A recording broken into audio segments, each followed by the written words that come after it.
英語聞き流し10分間、名作リスニング、英語テキストと MP3 ダウンロード、その他の物語は、ホームページよりご利用いただけます。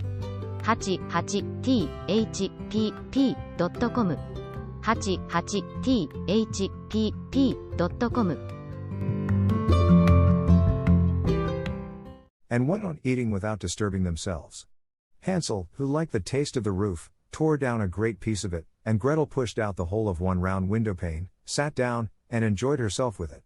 Suddenly the door opened, and a woman as old as the hills, who supported herself on crutches, came creeping out. Hansel and Gretel were so terribly frightened that they let fall what they had in their hands. The old woman, however, nodded her head, and said, "Oh, you dear children, who has brought you here? Do come in, and stay with me. No harm shall happen to you." She took them both by the hand, and led them into her little house. Then good food was set before them, milk and pancakes, with sugar, apples, and nuts. Afterwards 2 pretty little beds were covered with clean white linen, and Hansel and Gretel lay down in them, and thought they were in heaven. The old woman had only pretended to be so kind. She was in reality a wicked witch, who lay in wait for children, and had only built a little house of bread in order to entice them there. When a child fell into her power, she killed it, cooked and ate it, and that was a feast day with her. Witches have red eyes, and cannot see far, but they have a keen scent like the beasts, and are aware when human beings draw near. When Hansel and Gretel came into her neighborhood, she laughed with malice, and said mockingly, "I have them, they shall not escape me again." Early in the morning before the children were awake, she was already up, and when she saw both of them sleeping and looking so pretty, with their plump and rosy cheeks, she muttered to herself, "That will be a dainty mouthful." Then she seized Hansel with her shriveled hand, carried him into a little stable, and locked him in behind a grated door. Scream as he might, it would not help him. Then she went to Gretel, shook her till she awoke, and cried, "Get up, lazy thing, fetch some water, and cook something good for your brother. He is in the stable outside, and is to be made fat. When he is fat, I will eat him." Gretel began to weep bitterly, but it was all in vain, for she was forced to do what the wicked witch commanded. And now the best food was cooked for poor Hansel, but Gretel got nothing but crab shells. Every morning the woman crept to the little stable, and cried, "Hansel, stretch out your finger that I may feel if you will soon be fat." Hansel, however, stretched out a little bone to her, and the old woman, who had dim eyes, could not see it, and thought it was Hansel's finger, and was astonished that there was no way of fattening him. When 4 weeks had gone by, and Hansel still remained thin, she was seized with impatience, and would not wait any longer. "Now, then, Gretel," she cried to the girl, "stir yourself, and bring some water. Let Hansel be fat or lean, tomorrow I will kill him, and cook him." Ah, how the poor little sister did lament when she had to fetch the water, and how her tears did flow down her cheeks. "Dear God, do help us," she cried. "If the wild beasts in the forest had but devoured us, we should at any rate have died together." "Just keep your noise to yourself," said the old woman, "it won't help you at all." Early in the morning, Gretel had to go out and hang up the cauldron with the water, and light the fire. "We will bake first," said the old woman. "I have already heated the oven, and kneaded the dough." She pushed poor Gretel out to the oven, from which flames of fire were already darting. "Creep in," said the witch, "and see if it is properly heated, so that we can put the bread in."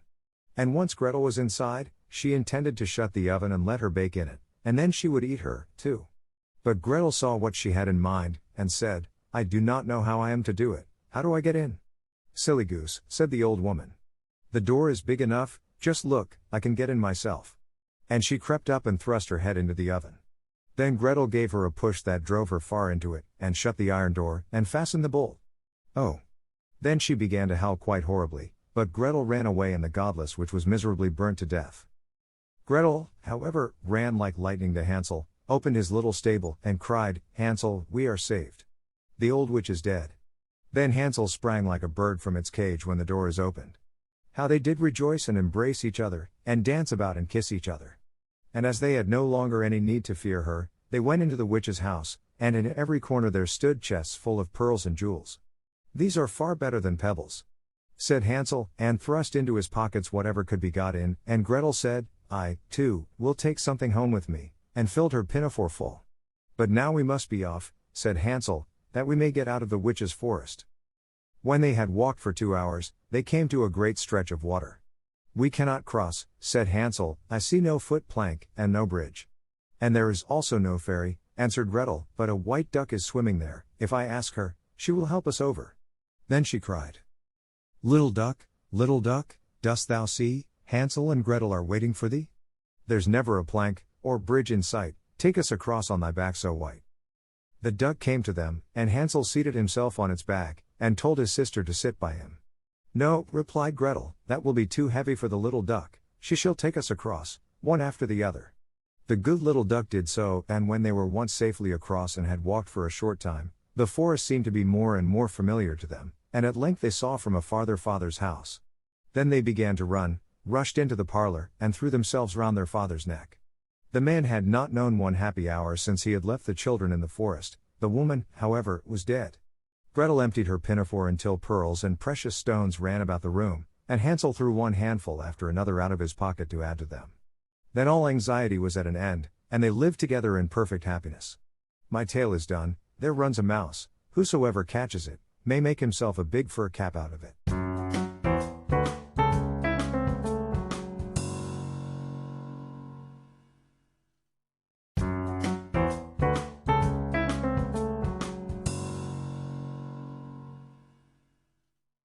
The Little Match Girl. Most terribly cold it was, it snowed, and was nearly quite dark, and evening, the last evening of the year. In this cold and darkness there went along the street a poor little girl, bareheaded and with naked feet. When she left home she had slippers on, it is true, but what was the good of that? They were very large slippers, which her mother had hitherto worn, so large were they, and the poor little thing lost them as she scuffled away across the street, because of two carriages that rolled by dreadfully fast. One slipper was nowhere to be found, the other had been laid hold of by an urchin, and off he ran with it. He thought it would do capitally for a cradle when he some day or other should have children himself. So the little maiden walked on with her tiny naked feet, that were quite red and blue from cold. She carried a quantity of matches in an old apron, and she held a bundle of them in her hand. Nobody had bought anything of her the whole livelong day, no one had given her a single farthing. She crept along trembling with cold and hunger, a very picture of sorrow, the poor little thing. The flakes of snow covered her long fair hair, which fell in beautiful curls around her neck, but of that, of course, she never once now thought. From all the windows the candles were gleaming, and it smelt so deliciously of roast goose, for you know it was New Year's Eve. Yes, of that she thought. In a corner formed by two houses, of which one advanced more than the other, she seated herself down and cowered together. Her little feet she had drawn close up to her, but she grew colder and colder, and to go home she did not venture, for she had not sold any matches and could not bring a farthing of money. From her father she would certainly get blows, and at home it was cold too, for above her she had only the roof, through which the wind whistled, even though the largest cracks were stopped up with straw and rags.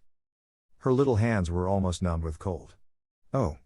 A match might afford her a world of comfort, if she only dared take a single one out of the bundle, draw it against the wall, and warm her fingers by it. She drew one out. Risked. How it blazed, how it burnt! It was a warm, bright flame, like a candle. As she held her hands over it, it was a wonderful light. It seemed really to the little maiden as though she were sitting before a large iron stove, with burnished brass feet and a brass ornament at top. The fire burned with such blessed influence, it warmed so delightfully. The little girl had already stretched out her feet to warm them too, but, the small flame went out, the stove vanished, she had only the remains of the burnt-out match in her hand. She rubbed another against the wall, it burned brightly, and where the light fell on the wall, there the wall became transparent like a veil, so that she could see into the room. On the table was spread a snow-white tablecloth, upon it was a splendid porcelain service, and the roast goose was steaming famously with its stuffing of apple and dried plums. And what was still more capital to behold was, the goose hopped down from the dish, reeled about on the floor with knife and fork in its breast, till it came up to the poor little girl, when the match went out and nothing but the thick, cold, damp wall was left behind. She lighted another match. Now there she was sitting under the most magnificent Christmas tree. It was still larger, and more decorated than the one which she had seen through the glass door in the rich merchant's house. Thousands of lights were burning on the green branches, and gaily colored pictures, such as she had seen in the shop windows, looked down upon her. The little maiden stretched out her hands towards them when the match went out. The lights of the Christmas tree rose higher and higher, she saw them now as stars in heaven. One fell down and formed a long trail of fire. "Someone is just dead," said the little girl, for her old grandmother, the only person who had loved her, and who was now no more, had told her that when a star falls, a soul ascends to God. She drew another match against the wall, it was again light, and in the luster there stood the old grandmother, so bright and radiant, so mild, and with such an expression of love. "Grandmother!" cried the little one. "Oh, take me with you. You go away when the match burns out, you vanish like the warm stove, like the delicious roast goose, and like the magnificent Christmas tree." And she rubbed the whole bundle of matches quickly against the wall, for she wanted to be quite sure of keeping her grandmother near her. And the matches gave such a brilliant light that it was brighter than at noonday. Never formerly had the grandmother been so beautiful and so tall. She took the little maiden on her arm, and both flew in brightness and in joy so high, so very high, and then above was neither cold, nor hunger, nor anxiety, they were with God. But in the corner, at the cold hour of dawn, sat the poor girl, with rosy cheeks and with a smiling mouth, leaning against the wall, frozen to death on the last evening of the old year. Stiff and stark sat the child there with her matches, of which one bundle had been burnt. She wanted to warm herself, people said. No one had the slightest suspicion of what beautiful things she had seen, no one even dreamed of the splendor in which, with her grandmother, she had entered on the joys of a new year.